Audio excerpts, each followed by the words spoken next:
So we want to expand the bracket and collect the like terms here. First thing you have to identify is how many terms do we have here. There's one.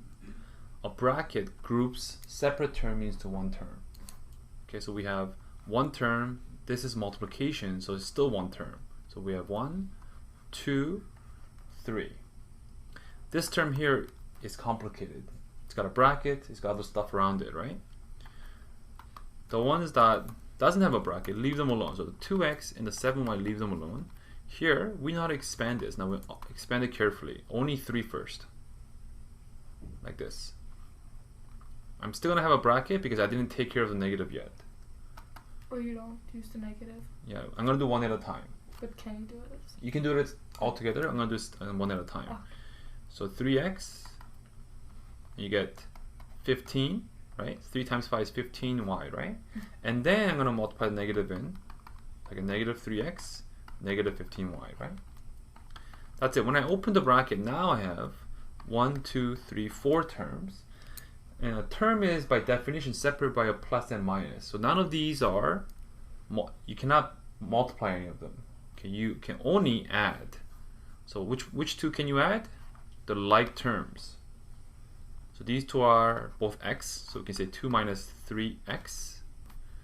And these two are both y's, these two here. So I can say minus 15 plus 7y. Now look, I have 4, but now I combine them into 2. Because 2 of them are groupable, right? There's pairs. So the final answer is to be minus x, and this is going to be minus, what is that, 8? Let's do an example with square roots. So I'm kind of assuming by this time you've seen square roots and you have perhaps seen how to add square roots.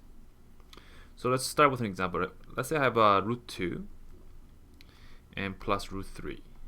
So in square roots, these two are called irrational numbers. So if you punch these in the calculator, you get this decimals that don't end.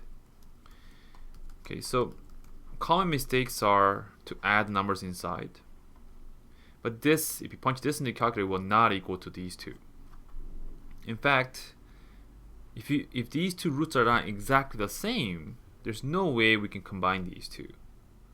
So it's kind of like algebra. You have x plus y. There's nothing we can do to combine these two. However, if I had a root 2 plus, let's say, 3 times root 2, these two are exactly alike. This is very similar to doing x plus 3x. Right? So if you have 1 root 2 plus 3 root 2, that's having 4 root 2's. Just like here, you will say it's 4x. Okay?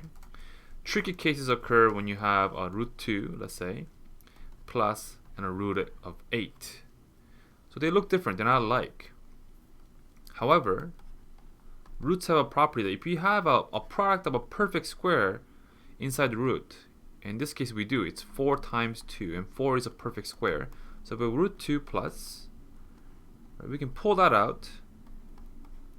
Okay, so this is equivalent to root 4 times by root 2. And that right there, of course, is just 2.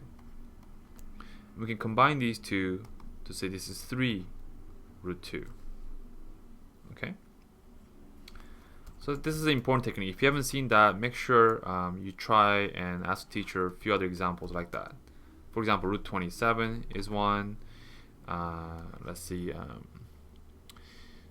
125 is one. Right, root 27 is 9 times by 3.